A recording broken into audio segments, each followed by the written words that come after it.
Eu gostaria que vocês estivessem abrindo a Bíblia de vocês no livro de Atos, Atos dos Apóstolos, no capítulo 20. Atos, capítulo 20.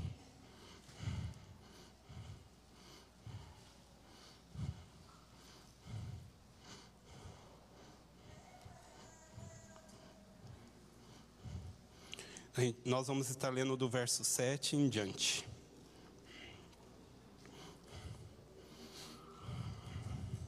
Atos 20. No primeiro dia da semana, estando nós reunidos com o fim de partir o pão, Paulo, que devia seguir viagem no dia imediato, exortava-os e prolongou o discurso até meia-noite. Havia muitas lâmpadas no cenáculo onde estávamos reunidos. Um jovem chamado Eutico, que estava sentado numa janela, adormecendo profundamente durante o prolongado discurso de Paulo, vencido pelo sono, caiu do terceiro andar abaixo e foi levantado morto. Descendo, porém, Paulo inclinou-se sobre ele e, abraçando-o, disse: "Não vos perturbeis, que a vida nele está." Subindo de novo, partiu o pão e comeu, e ainda lhes falou largamente até o romper da alva, e assim partiu. Então conduziram vivo o rapaz e sentiram-se grandemente confortados. Nós, porém, prosseguimos, embarcamos e navegamos para Assos, onde devíamos receber Paulo, porque assim fora determinado, devendo ele ir por terra. Quando se reuniu conosco em Assos, recebemos-no a bordo e fomos a Mitilene. Senhor, te agradecemos pela tua palavra, Senhor. Te agradecemos porque desde a eternidade ela é viva, Senhor, e ela se faz viva dentro dos nossos corações. Obrigado a Deus por tudo que está escrito aqui, porque tudo que está escrito aqui, ó Pai, tem o objetivo de nos ensinar, de nos moldar, ó Pai, mais parecidos com o Senhor, ó Deus. Então ministra aos nossos corações, ministra a nossa vida nessa noite, ó Pai, em nome de Jesus. Amém, amém. E já tem algum tempo que eu tenho meditado nesse texto. Teve uma das quartas-feiras que o Hamilton e a Rosa pediram para mim trazer uma palavra na oração, e eu trouxe uma introdução sobre isso, sobre o que Deus já estava ministrando ao meu coração, e aí eu decidi ir mais fundo, e quando veio a minha escala eu falei: é sobre esse texto mesmo que nós vamos meditar. E é um texto, amados, que ele me mexeu do começo ao final, ele me mexe. Eu estava trêmulo ali atrás, porque são verdades que ele tem, que nos faz refletir sobre a nossa vida cristã, nos faz refletir sobre o tema. Ainda não está ali, deu algum problema, mas sobre as distrações deste mundo que nos fazem desviar o foco do que é principal, que é o Senhor, que é o Senhor no centro das nossas vidas. Existem várias distrações, e interessante que quando o Senhor foi ministrando ao meu coração sobre isso, e Ele foi falando que tem distrações que nem pecado é, mas elas nos tiram do foco de uma forma sutil, e é isso que nós queremos, que eu quero conversar com vocês essa noite. E quando eu estava pensando sobre isso, me veio... já contei várias vezes aqui o quanto eu gostava de jogar futebol. E teve uma época que eu e o Alan, a gente jogava uma média de 6, 7 vezes por semana. Nós estávamos envolvidos em todos os campeonatos que existiam em Curitiba, região metropolitana. Na hora que a gente via, a gente estava dentro do borda do campo. Depois a gente estava dentro E amados, e é pecado? É pecado? Não é. Não é pecado. Mas tem algo errado nisso daí. Não é pecado, mas tem algo roubando o nosso tempo que a gente deveria estar dedicando. Nós, como servos do Senhor, nós deveríamos estar dedicando ao nosso Deus. O apóstolo Paulo, ele tem ele lá em 1 Coríntios, ele fala que tudo nos é lícito, mas nem tudo nos convém. Não é que seja pecado, mas tem coisas que Deus não quer que nós façamos, porque nos tira da comunhão com Ele. São distrações que nos tiram da comunhão com o Senhor.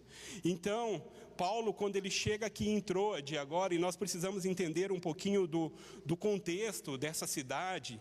Troade, uma cidade litorânea, que tinha um grande porto, uma cidade cosmopolita, onde se passava muitas e muitas pessoas. Então, uma cidade muito importante para o Evangelho, uma cidade onde o apóstolo Paulo, ele gastava muito tempo com ela. Por quê? Porque ele sabia que de lá era mais fácil que o Evangelho saísse às nações, saísse aos confins da terra. Então aquela cidade tinha uma importância muito grande para ele, sabe? Uma cidade conquistada por Alexandre o Grande.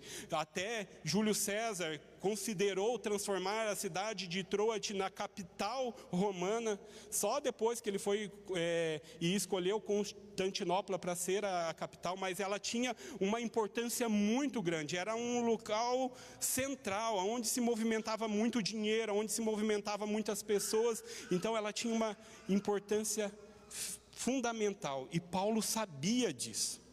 Paulo sabia dessa importância que tinha essa cidade. Foi nessa mesma cidade que depois, lá no começo da sua segunda viagem missionária, ele tem a visão do homem macedônio, e aí ele vai para Troade, então ela tem uma importância na vida dele, e ele gasta um grande tempo com essa cidade, com esta igreja, neste momento. Aqui nós precisamos entender que Paulo, nesse contexto, no capítulo 20, ele já está no final da sua terceira viagem missionária. Paulo já estava se destinando a pegar suas malinhas e ir sentido Jerusalém. Ele estava com os níveis de perseguição na vida dele já estavam muito altos.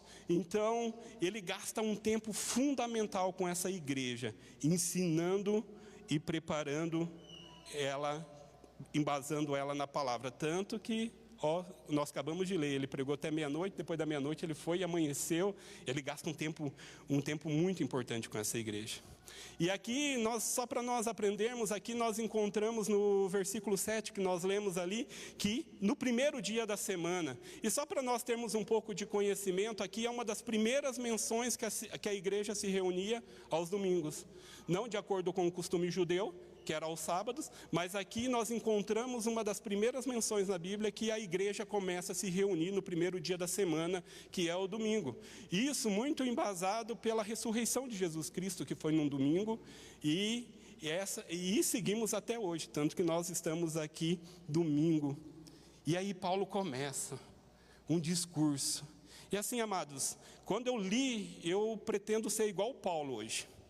A gente vai até meia-noite, se o Senhor permitir, a gente amanhece, tá bom? Então, espero que vocês estejam preparados. Hoje o discurso é longo, amém? Amém. Ele foi até a meia-noite, o texto fala, ele foi até, e depois ele prosseguiu até, e o importante era a comunhão, o partir do pão. Brincadeiras à parte, mas é interessante, né? Quantos estão preparados para um culto aqui até às 8 horas da manhã, hein? Rapaz, aquela igreja saiu nutrida, né? À toa que aquele jovem capotou lá de cima, né? E depois desse breve discurso, a palavra fala que eles vão celebrar a ceia. Só que daí entra a história desse rapaz, desse menino. E assim, a gente não sabe se esse menino saiu correndo do trabalho dele e foi correndo porque ele ficou sabendo, nossa, Paulo vai estar na minha cidade, eu vou lá ouvir ele. Então muitas vezes ele bateu o cartão e saiu correndo, ou muitas vezes ele chegou para a mãe, para o pai e falou assim, mãe, pai, fiquem aí que eu vou lá escutar que Paulo vai estar aqui. E isso me lembrou muito da minha juventude. O Pita está aqui, o Pita também era igualzinho eu. A gente sabia que ia estar um cantor, um pregador diferente, e juntava e a gente ia, não importava onde era. Não, eu quero escutar. Eu lembro que certa vez eu sabia que lá na CCC de Curitiba ia estar antigamente era o Toque no Altar e ia estar o Asaf Borba, os dois estavam lá. E aí um dia de muita chuva, aí alguns amigos a gente se reuniu e fomos. Eu tinha um Uninho 96, sabe o Uninho daqueles que coloca a escada em cima, aquele bom de guerra mesmo? E aí eu coloquei todos os meus amigos dentro e a gente indo para lá em chuva, e chuva, e chuva. Entrei aqui na 277 sentindo o bairro Alto e chuva. Amados, eu não lembro qual que era a parte do caminho, e chuva, e o limpador lá, de repente voa a palheta do limpador da frente, e aí eu fiquei perdido, só joguei o carro na lateral. No que eu coloquei o carro na lateral, aí eu e os meus amigos assim, e agora, o que nós vamos fazer? E a gente a gente quer ir lá, vamos lá, e não tinha o que fazer, e água, e chuva, mas torrencial mesmo, não tinha o que fazer. Aí o Espírito Santo falou assim, dá uma olhada no teu retrovisor. Aí eu olhei no meu retrovisor aqui, todo mundo sabe que o Uninho ele tem a palhetinha lá atrás, né? Que limpa o traseiro, só que ela é desse tamanhozinho, né? Eu falei, galera, se der certo, nós vamos. Peguei, joguei uma blusa por cima de mim, fui lá atrás, ranquei a paleta, coloquei na frente, e não é que deu certo? Nós chegamos lá. Amados, nós só íamos. Por quê? Porque a gente era desejoso em ouvir, em conhecer e em mergulhar cada vez mais no Senhor. E esse jovem, ele era crente. Então ele se reúne lá e ele está lá no meio. E se nós vamos olhar para a história, amados, esse jovem ele não escolheu o pior lugar para estar. O texto fala que o cenáculo estava cheio de tochas, estava cheio de pessoas, era um lugar quente, não era um lugar fresquinho, igual é aqui que nós podemos ligar o ventilador e tudo bem. Então era um lugar estava cheio de pessoas, porque quem estava pregando era o apóstolo Paulo, então estava lotado. E o que esse jovem faz? Esse jovem faz o que a maioria das pessoas faria.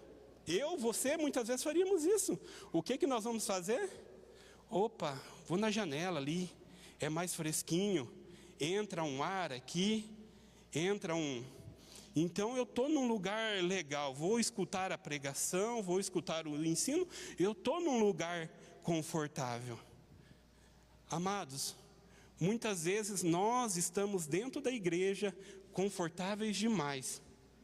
Muitas vezes nós estamos dentro da igreja, mas só que nós não estamos fazendo a vontade do Pai. Nós estamos procurando um conforto, nós estamos procurando tantas outras coisas do que fazer a vontade de Deus. Esse menino escolheu o lugar onde a maioria de nós escolheria. Eu que sou calorento, que estou derretendo aqui em cima, minhas costas estão tudo molhadas, e eu procuraria a janela, lugar fresquinho. Minha esposa sofre comigo, porque não pode esquentar um pouquinho, eu já ligo o ventilador na minha cara. Por quê? Porque eu não gosto do calor. O calor faz mal para mim, né? Então, esse menino, ele não estava no lugar onde nós não estaríamos, mas só que ele não estava no lugar que o Senhor queria que ele estivesse. Muitas vezes, amados, nós temos que olhar para a nossa vida. Se aonde nós estamos, dentro da igreja, é o lugar que o Senhor nos chamou para estar. O Senhor tem propósitos na vida de cada um de nós, e nós temos que ter ouvidos atentos.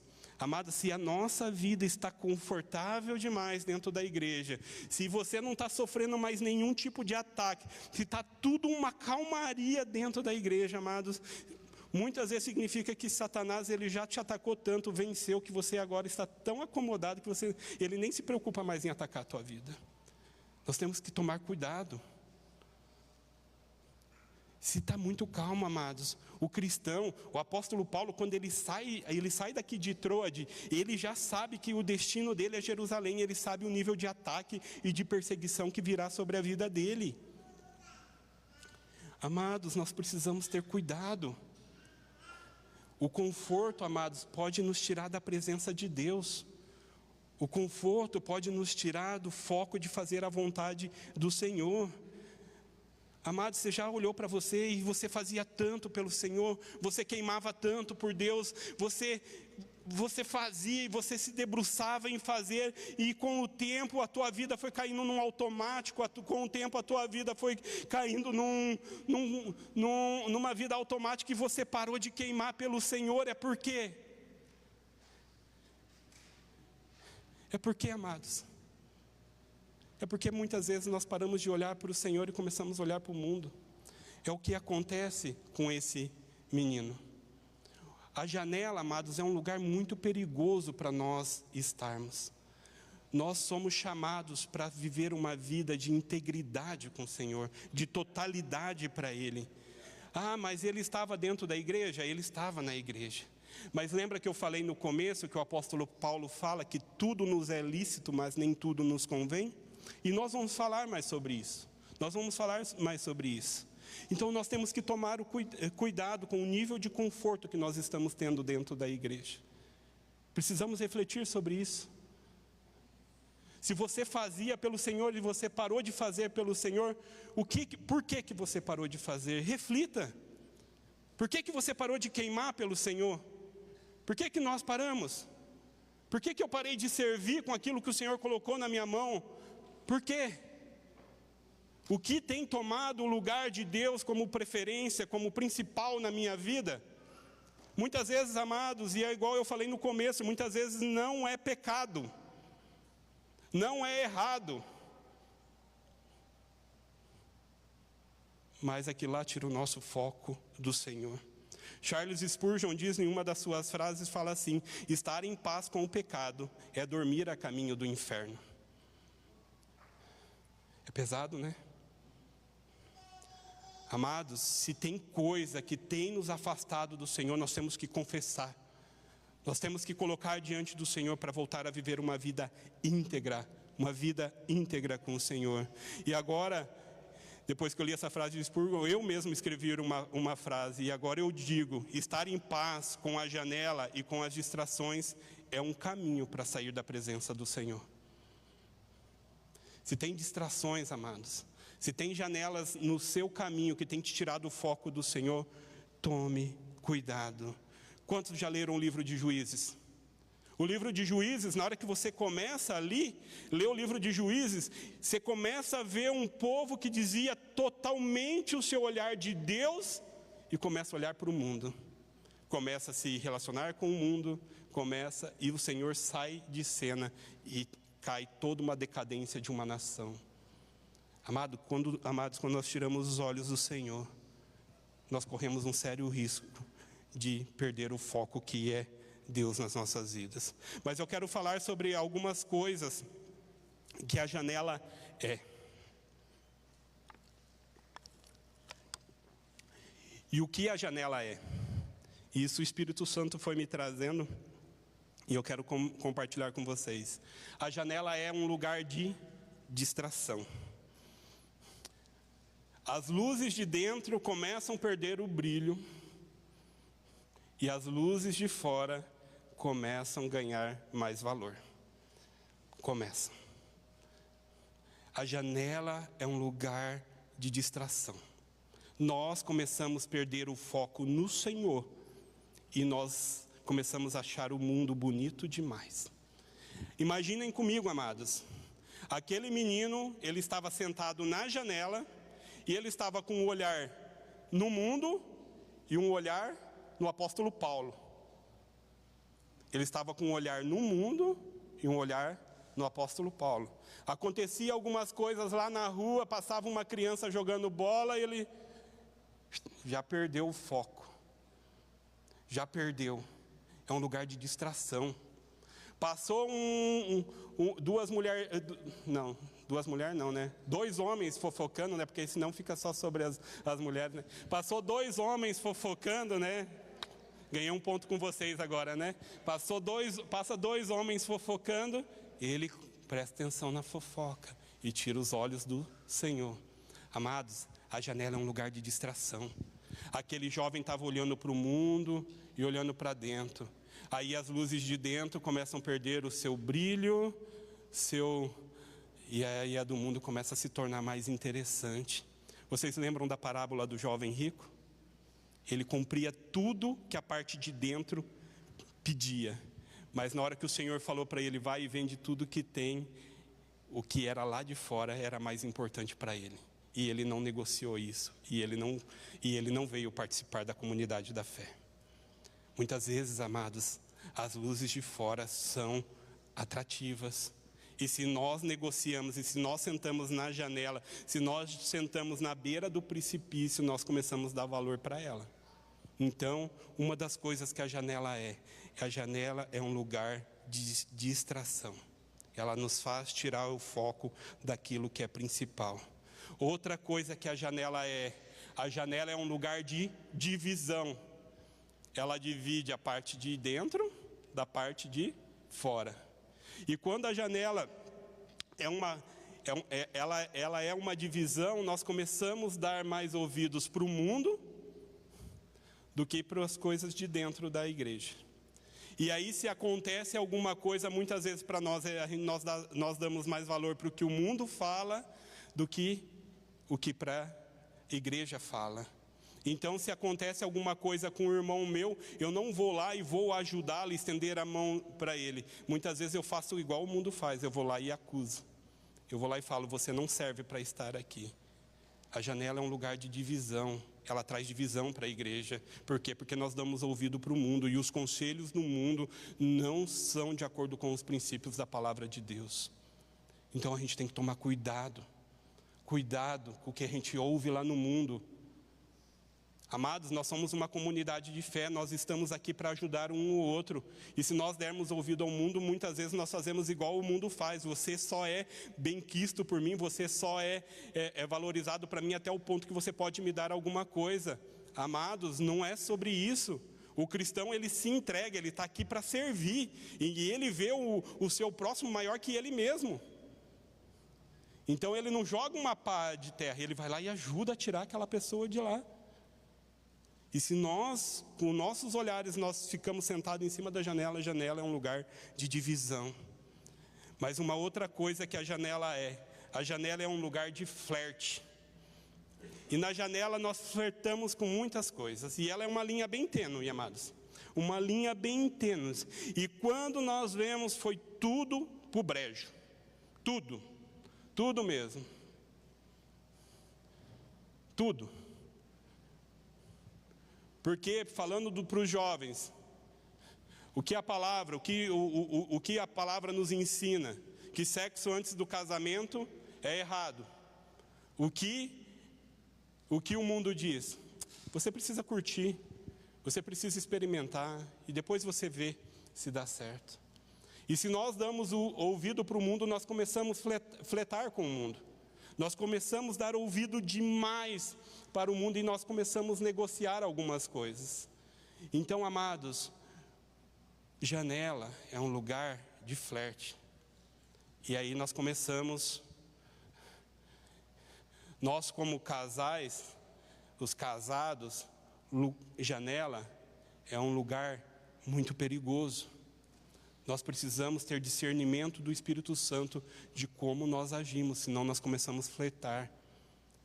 O mundo, ele fala que você, homem, você, mulher, ter um relacionamento extraconjugal, para eles é tudo normal. A palavra de Deus, não. A palavra de Deus diz que não. Então nós não flertamos com o mundo. Lembra de Sansão? Lembram da história de Sansão? Amados, um juiz, que o Senhor tinha depositado sobre eles promessas e promessas, flertou com o mundo. Dalila foi lá e de várias e várias formas foi tentando, até que um dia ele cedeu. Isso é flertar com o mundo. O Senhor, na sua imensa graça e no seu imenso amor, no final da vida dele, foi lá e resgatou ele, mas ele flertou. E isso o tirou da presença de Deus. Precisamos tomar cuidado com a janela, amados. Nós precisamos tomar cuidado com aquilo que nós flertamos. Senão a nossa vida sai da presença do Senhor. Mas a janela, ela também é um lugar onde negociamos princípios. E nós temos que tomar muito cuidado com isso. O pecado já não é tão pecado assim. Ah, não, pastor, isso não é tão pecado assim. Lembre-se, a Bíblia foi escrita há mais de 2000 anos, tem coisa que precisa ser atualizada nela. Não, o pecado já não é tão pecado assim, nem tudo é pecado. As verdades bíblicas, nem todas são tão verdades assim. E aí nós começamos a dar ouvido para essas coisas e nós começamos a negociar alguns princípios. Amados, a palavra de Deus, ela continua viva, infalível e imutável. O que ela diz que é, e o que ela diz que não é, não é. Nós não negociamos isso. Ah, isso vai trazer algumas consequências? Acreditamos que já tem trazido e vai trazer muito mais futuramente. E tudo bem, porque o nosso compromisso não é em negociar princípios com esse mundo, mas em ser obedientes à palavra de Deus. Então nós não ligamos, nós não nos importamos com o que o mundo acha, porque nós não negociamos princípios. Nós não negociamos verdades. Só que se nós ficamos na beira da janela e nós começamos a dar uma atenção maior para o mundo, nós começamos a colocar em dúvida algumas coisas. Nós colocamos, mas o Senhor criou, igual a pastora falou na última pregação, mas o Senhor criou homem e mulher mesmo, mas e se eu me acho que sou homem, ou se eu me... Não, o Senhor criou homem e mulher, a palavra de Deus diz isso. Então nós não negociamos esses princípios, nós não negociamos esses valores. Mas se nós começamos a dar muita atenção para o mundo, e o mundo tem muitos argumentos, e argumentos até que se você não tiver fundamentado na palavra, você é consumido por eles. Você é dominado por eles. Então, enquanto mais nós somos dominados pela palavra do Senhor, quanto mais nós somos dominados pelo Espírito Santo, jamais nós negociaremos princípios e valores. Nós permaneceremos firmes numa vida de retidão a Deus. Mas janela também é um lugar que nos tira do foco. E eu quero fazer uma pergunta: para que nós fomos criados, amados? Para que nós fomos criados? Nós somos criados para louvor e glória do Senhor. Nós somos criados para manifestar Deus a essas nações. É para isso que nós fomos criados. E agora me diga, amados, o que nós temos manifestado às nações? O que nós temos manifestado às pessoas que nos cercam? O que nós temos manifestado ao nosso grupo de relacionamento fora aqui das quatro paredes? Manifestamos o quê? O Cristo que nós pertencemos? Ou já aconteceu coisas que nos tirou do foco e agora o Cristo ficou meio de lado e nós manifestamos a nós mesmos? Nós manifestamos as nossas conquistas, nós manifestamos aquilo que nós temos, aquilo que nós somos, ou manifestamos aquele que nos deu todas essas coisas? Porque se nós começamos a falar mais de nós e falamos menos do Senhor, significa que nós perdemos o foco. A janela, ela nos tira do foco. E existe um foco no ser humano. Todo ser humano que foi resgatado pelo Senhor, ele tem um princípio, que é glorificar ao Senhor através da sua vida. É para isso que o Senhor nos chamou. É para isso que cada um de nós estamos aqui. Nós erramos, nós falhamos, todos nós somos pecadores. Eu me incluo primeiramente nessa fila, mas o Senhor nos resgatou para nós e nos perdoou para nós manifestarmos Ele neste mundo. Mas se nós flertamos com a janela, se nós damos ouvido para a janela, amados, nós saímos do foco que é o Senhor. Nós perdemos a centralidade que é Cristo nas nossas vidas. Então, amados, nós precisamos pensar sobre o que nós temos refletido mais. Nós temos refletido mais a nós? Nós temos refletido mais aquilo que nós temos, que nós somos? Ou nós temos refletido mais o Senhor através das nossas vidas? O flerte com a janela faz muitas vezes nós mostrarmos mais quem nós somos do que Cristo é nas nossas vidas. E nós temos que tomar muito cuidado com isso, mas muito cuidado. Mas a janela, ela também é um lugar de sono e morte. Sono e morte. Ela é um lugar de de fronteira. Ela divide a parte de interior e a parte de fora. A parte interior, a palavra está sendo pregada. A parte interior, a comunhão entre os irmãos. A parte interior, o manifestar do Espírito Santo. A parte exterior, há uma escuridão, há um mundo vazio e perdido. Nós temos que tomar cuidado. Nós queremos estar na parte de dentro ou na parte de fora. Eu já contei essa piada aqui nenhuma, nem duas, nem três, nem 10, nem 20 vezes, mas ela se encaixa certinho com o tema, que é aquele menino, aquele rapaz que está em cima do muro, e o diabo está de um lado e Jesus do outro. É ela. E aí, Jesus chamando ele para pular, e ele não pula. E Jesus chama e ele não pula, e ele não pula, ele não pula. E ele fica indignado com o diabo e fala assim, mas você não vai me chamar para pular do teu lado? Ele falou, não, cara, o muro já é meu. Não existe divisão, amados. Ou nós estamos no time do Senhor, ou nós estamos no outro time. Não existe negociação. É tudo ou nós jogamos em um time, ou nós jogamos no outro. Para você que gosta, pode jogar no coxa. O coxa é melhor, assim. Então, eu prefiro que você jogue do lado de cá. Entendeu? Mas só existe 2 lugares, amados. Só existe 2. Não existe em cima do muro. O em cima do muro já é do inimigo. O que tem chamado as nossas atenção? O que tem chamado? O que tem nos tirado o foco do Senhor? E existe um grande risco, amados, dessa indecisão dentro do coração de cada um de nós. Eutico, ele não estava totalmente fora. Por quê? Porque ele estava na reunião. Mas ele não estava totalmente dentro, porque ele estava flertando com o mundo. Muitas vezes nós estamos aqui dentro, mas nós estamos negociando valores e princípios nossos com o mundo. Nós estamos nos corrompendo com o mundo. Nós estamos muitas vezes negociando coisas que o Senhor fala que não. Isso sim é pecado. Mas o que significa então um crente que está dentro da igreja, mas negociando princípios com o mundo? Significa que ele é um cristão morno ou distraído.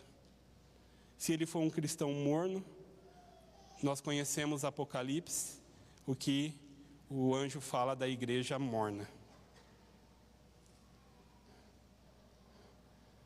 É uma posição, amados.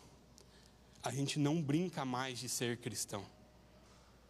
O apóstolo Paulo, quando ele está ensinando essa igreja, ele não está brincando com o evangelho. Ele está sendo duro. Ele está discipulando essa igreja de uma forma pesada, falando para eles, falando assim, existe um compromisso sério com a palavra do Senhor. E o nosso Senhor nos chama para esse compromisso. Um compromisso sério com o Senhor. Mas a janela nos dá sono, amados. E o sono nos leva à morte. E o sono, ele simboliza não somente um cansaço físico, mas porque quando a gente está com cansaço físico, dá um sono, né? Pai do céu, quando a gente vai lá e trabalha um dia inteiro, se esforça bastante, dá aquele sono, mas ele não significa somente isso, mas significa também uma insensibilidade espiritual. Uma insensibilidade espiritual. Amados, porque daí nós começamos a olhar para as coisas que têm nos distraído, e nós ficamos falando, não dá nada, não, é coisa da tua cabeça. E nós começamos a arrumar desculpas para não fazer aquilo que o Senhor nos chamou para fazer. Amado, você lembra quando você aceitou Jesus? E você levantava de manhã e você falava assim, hoje eu vou dar umas 10 porradas na cara do capeta. Eu quero ver que ele aqui na minha frente, que eu vou arrepiar ele. Eu não tenho medo dele. Sabe aquele fogo dentro de você e você fala assim, Satanás, sai. Lembra do Marco Feliciano falando das orações dele? Satanás, suma daqui, que hoje eu estou no fogo. Só que isso acabou. Isso parou, amados. Mas por que isso parou? Distrações, a janela, o flerte, muitas coisas que não são pecado, muitas coisas que nos são lícitas, mas não nos convém. E isso nos tirou do foco. cria em nós uma insensibilidade espiritual. Nós arrumamos desculpa para fazer o que nós queremos fazer, para não fazer a vontade de Deus. E vai nos tirando, e vai nos desviando do propósito do Senhor. Vocês lembram dos discípulos lá no Getsemane? O sono, o que fez com eles? Fizeram desviar do propósito, que era orar, que era estar em vigilância. Amados, o sono, as distrações, essa insensibilidade nossa, muitas vezes espiritual, nos tira do propósito do Senhor, que é estar vigilante 24 horas. Satanás, ele está aí buscando a quem tragar, a quem tirar de dentro da igreja, a quem tirar de dentro do corpo do Senhor. Ele não está brincando. Mas se nós não nos colocarmos vigilantes, se nós não fecharmos essas janelas e colocar o foco no Senhor, nós vamos ceder. O sono nos faz isso. O sono, amados, nos leva à queda. O sono nos leva a cair. Aquele menino despencou do 3º andar. Rapaz, eu que estou morando no 3º andar, eu fui dar umas olhadinhas ali da altura. Dá para morrer assim, tá, amados? Dependendo do jeito que você cai. Dependendo do jeito que você cair, dá para morrer assim. Amados, o sono, ele nos leva à queda. E uma queda do 3º andar traz consequências terríveis, terríveis. Amados, você se equilibrar ali, naquela janelinha. Certa vez, ele não está aqui, ele estava de manhã. Ele subiu aqui em cima para ver um negócio no telhado e ele foi andando pela lateral. Rapaz do céu. Na hora que eu vi o rapaz, ele tem experiência nisso, tá? Na hora que ele subiu aquela escada da igreja e precisou ver um negócio no telhado aqui, na hora que eu vi ele na lateral ali, eu quase morri do coração. Eu falava, Reginaldo, segura isso daí, cara. Se amarra. Amados, nós brincarmos nessa linha, nesse ponto de equilíbrio, de se equilibrar nessa janela, amados, uma hora nós caímos, e quando nós caímos o tombo é feio, igual desse menino, esse menino morreu. Amados, brincar na janela nos leva à morte espiritual. Nós caímos e morremos espiritualmente. A queda de Eutico é um lembrete vivo que a desatenção espiritual pode nos levar a uma morte fatal. Se nós perdemos o foco no Senhor, isso nos leva a uma morte espiritual. Esse menino, quando ele cai, ele morre. Ele não caiu e dormiu. Vocês têm que lembrar que quem estava escrevendo aqui era Lucas. Lucas, ele era o quê? Médico, né? Então, quando Lucas fala que o menino morreu, é porque o menino morreu. Ele sabia atestar que o menino estava morto. Então, ele não estava dormindo. O rapaz morreu. Brincar, fletar com o mundo, fletar na janela, nessa linha tênue, amados, nos leva à morte. Nos tira a sensibilidade do Espírito Santo. Nos tira e nos leva à morte. E aí nós ficamos flertando. E nós achamos que isso não vai dar nada. Se tem uma coisa que o diabo gosta de ouvir quando você vai corrigir uma pessoa, fala assim, não, pastor, isso não vai dar nada. Rapaz do céu, na hora que você viu, deu tudo de errado. Nós não flertamos com o mundo. Nós não negociamos com o mundo, porque ele nos leva à morte. Amados, onde não há foco na palavra, onde não há foco no Senhor, há um risco muito grande de queda. Se os nossos olhos não estão fixos no Senhor, há um risco muito grande de nós nos desviarmos do caminho. E o Senhor, Ele é o caminho, Ele é a verdade, e Ele é a vida. Então nós temos que estar com os olhos fixos no Senhor. As quedas também servem para nos mostrar que o homem, por si só, ele não consegue. Se não for a graça do Senhor. Amados, e aqui existe uma extensão da graça do Senhor. O abraço do apóstolo Paulo naquele jovem, trazendo ele de volta à vida, foi o mesmo abraço que o Senhor nos deu um dia, que nos tirou dos impérios das trevas e trouxe para o reino maravilhoso dele e da luz. E o Senhor, quando eu estava meditando nessa parte, o Senhor me trouxe muito forte dentro de mim, para falar para cada um de vocês, amados, não importa com o que você tenha flertado com o pecado, não importa se você olha para você hoje e você fala assim, não tenho mais jeito, não importa se você, de uma forma ou de outra, fala assim, eu não consigo vencer a minha carne. O Senhor nos fala hoje que a graça dele vem e nos abraça e nos envolve, e nos resgata, porque é Ele que pode fazer. Não somos nós na nossa força, não somos nós no nosso ímpeto, é Ele que vem ao nosso encontro. Quando o apóstolo Paulo, ele desce aquelas escadas e vai lá e abraça aquele jovem, é a graça do Senhor se manifestando sobre o homem caído, falando, você não consegue, mas eu consigo e eu te dou vida novamente. E o Senhor traz vida novamente a cada um de nós. Amados, não importa.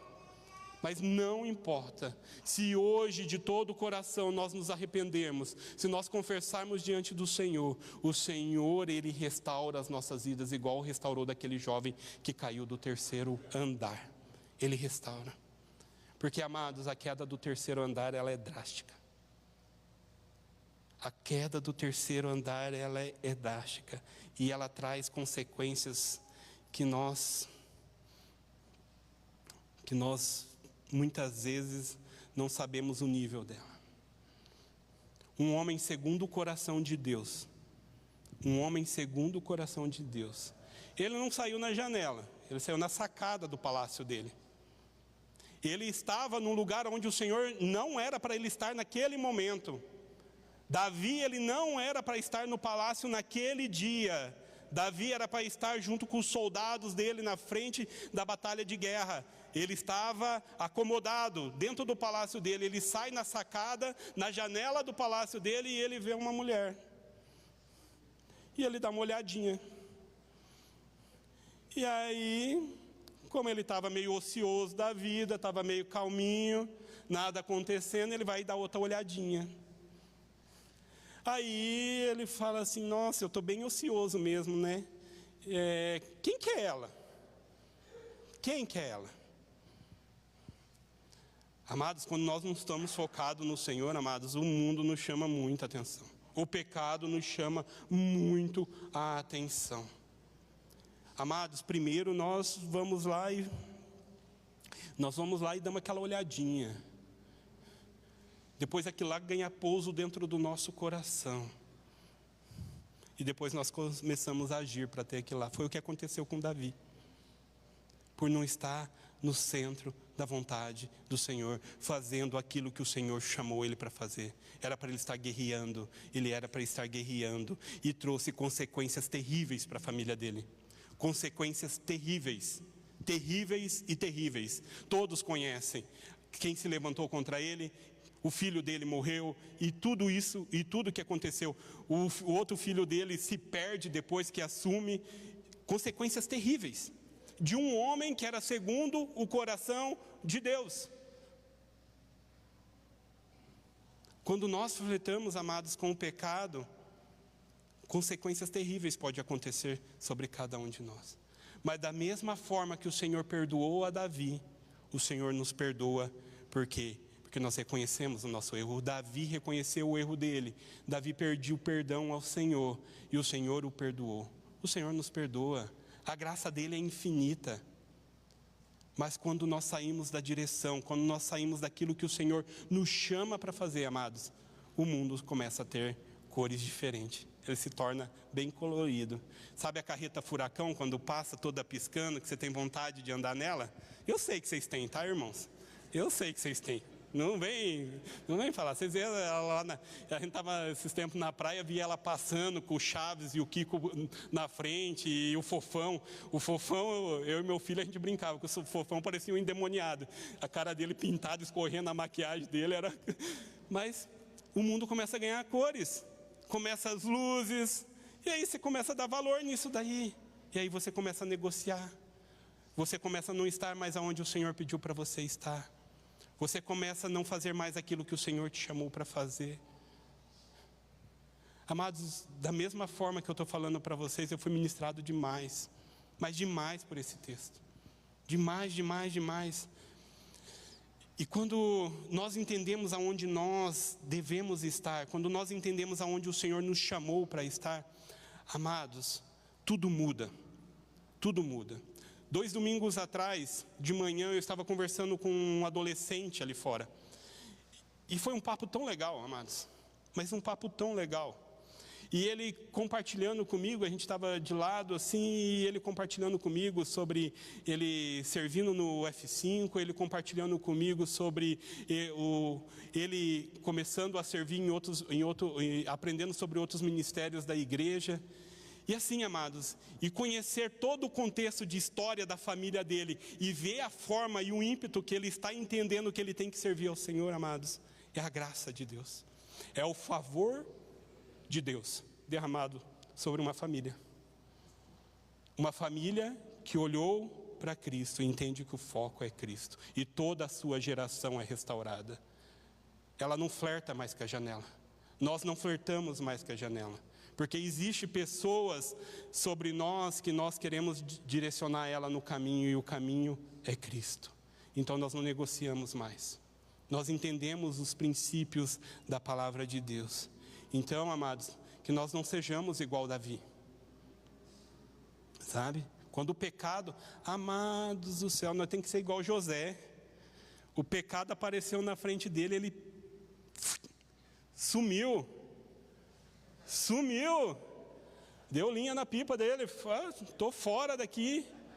Estou fora, nós não podemos negociar.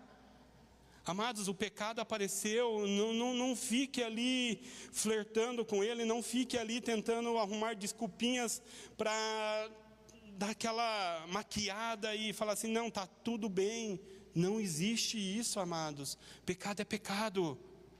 Aquilo que te tira da presença do Senhor é pecado.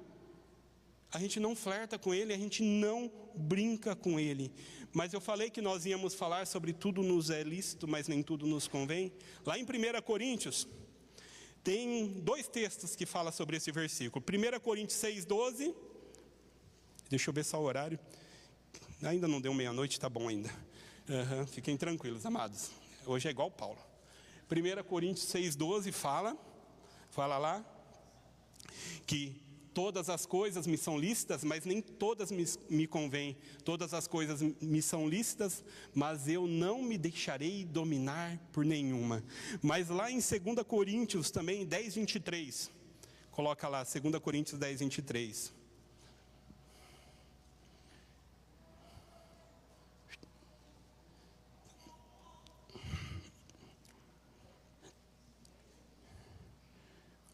Não? Eu errei o texto? Qual que é o outro? Pai do céu.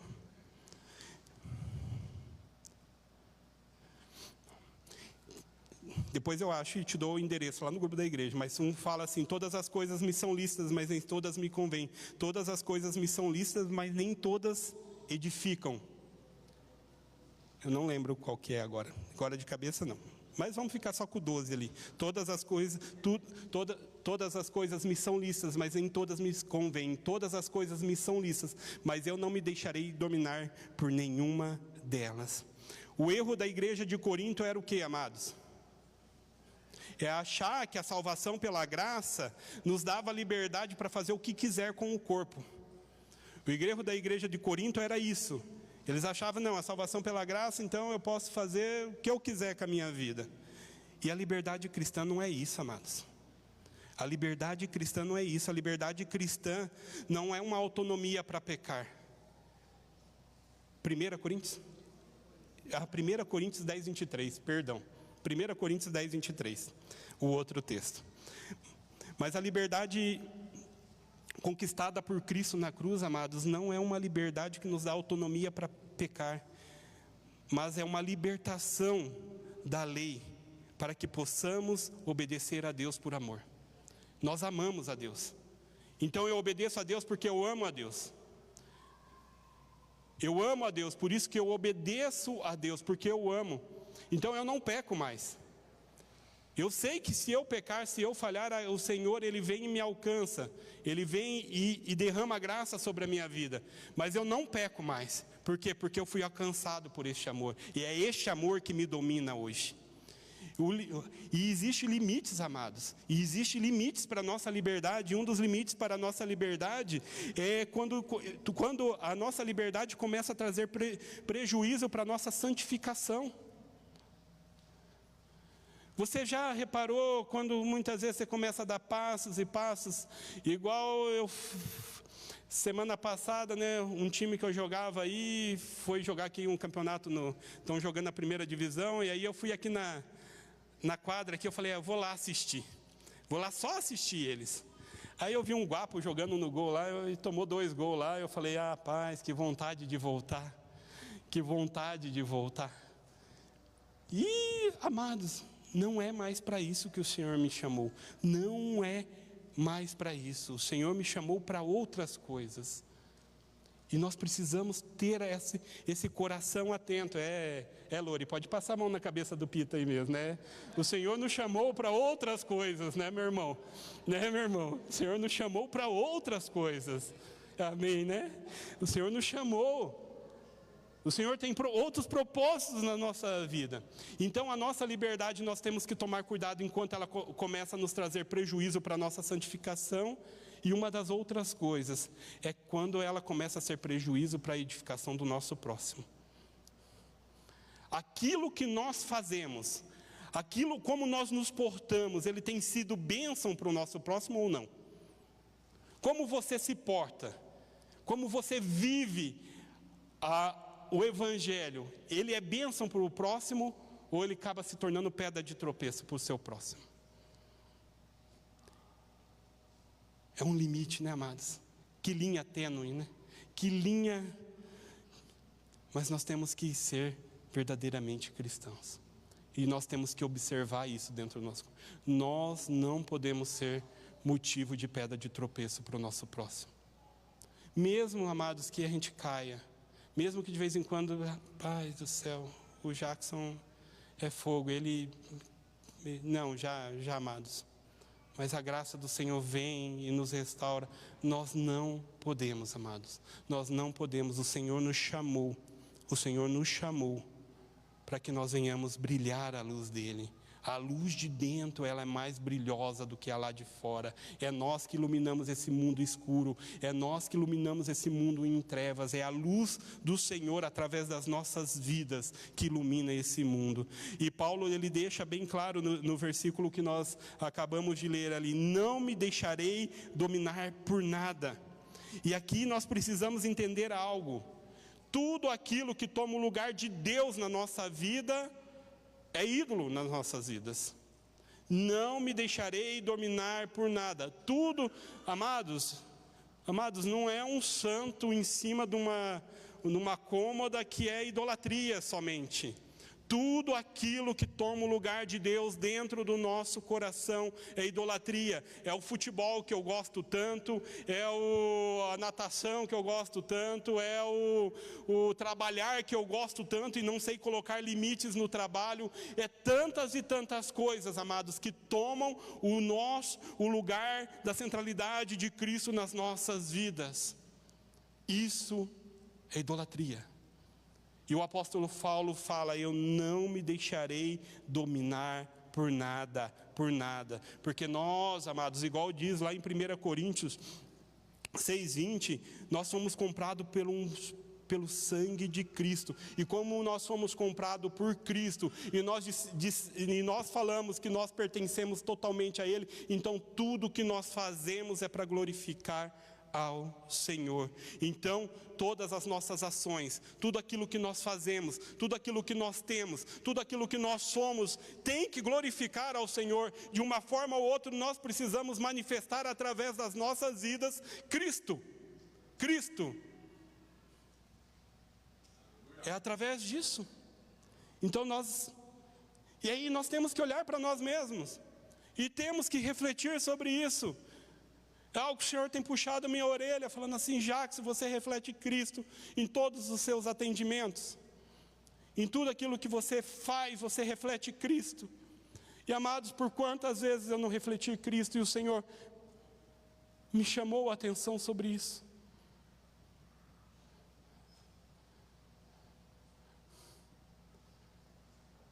Nós somos chamados por um propósito. Nós somos chamados para um fim, que é glorificar ao Senhor através das nossas vidas. Esse é o propósito. Mas assim, amados, nós falamos bastante de janela. Nós falamos bastante sobre flertes, sobre linha tênue. Nós falamos bastante sobre esse perigo de se sentar na janela. Mas eu queria falar só um pouquinho e brevemente, sobre como nós estarmos no centro da vontade de Deus, fazendo aquilo que Deus nos chamou para fazer. E o próprio texto fala sobre isso. Amados, quando nós estamos fazendo e nós estamos sendo guiados pelo Espírito Santo, nós valorizamos o ensino da palavra e o tempo. O apóstolo Paulo, em nenhum momento ele perdeu o foco de ensinar a palavra e de gastar tempo com aquele povo. Amados, vocês entenderam o texto que a gente leu?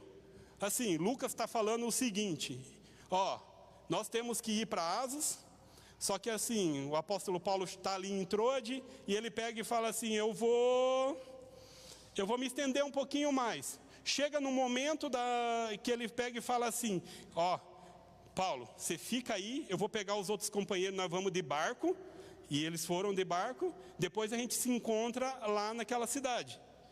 Paulo fala: beleza, eu vou continuar aqui, porque eu preciso discipular, eu preciso gastar tempo com esse povo, porque eu não devo voltar aqui mais nenhuma vez. Então, o tempo que eu tenho para discipular. E quando a gente fala que Paulo estava pregando aqui, tem uma palavra no grego que eu não lembro agora, eu até anotei ela, mas depois eu falo para vocês. Mas Paulo, ele não estava somente pregando, não era só ele falando, mas ele estava tendo um momento de discipulado. Então, toda a congregação estava participando daquilo dali. Então, ele estava discipulando, ele estava acrescentando fé àquele povo. Então, quando nós estamos no centro da vontade de Deus, nós valorizamos o ensino da palavra e nós valorizamos o tempo com os nossos irmãos de fé. Nós damos valor a isso. Existe uma disposição no coração do apóstolo Paulo em gastar tempo, em ensinar a palavra e fortalecer aquela igreja, para que quando as batalhas se levantassem contra aquela igreja não perdesse o foco, que era Jesus. Tanto que acontece a cena do menino cair, morrer, e é interessante, amados, se fosse nos dias de hoje, em algumas igrejas midiáticas aí, e que estão na tela, me desculpa falar sobre isso, mas eu vou falar, se acontecesse uma cena dessa dentro da igreja, o que aconteceria? Nós íamos estampar nas principais páginas nossas das redes sociais: um jovem foi ressuscitado dentro da nossa igreja, vem aqui, aqui acontece milagre, aqui acontece isso. O que o apóstolo Paulo nos ensina com esse texto? É muito profundo, amados. Amados, não existe o milagre, existe, mas o valor não está naquilo. O valor está na palavra pregada. O Paulo vai lá, ressuscita o jovem, e ele não faz alarde nenhum, ele não faz escândalo nenhum, ele sobe de volta para o cenáculo e começa a ensinar a palavra.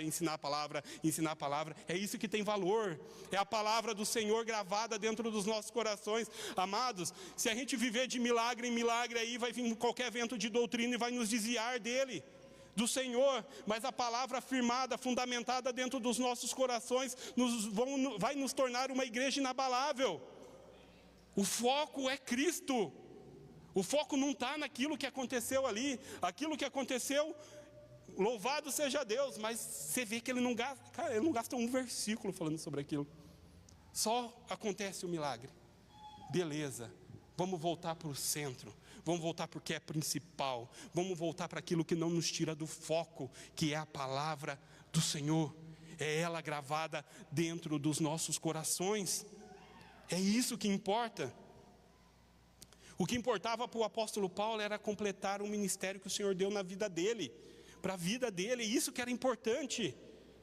O importante não eram as outras coisas, mas sim aquilo que o Senhor chamou ele para fazer.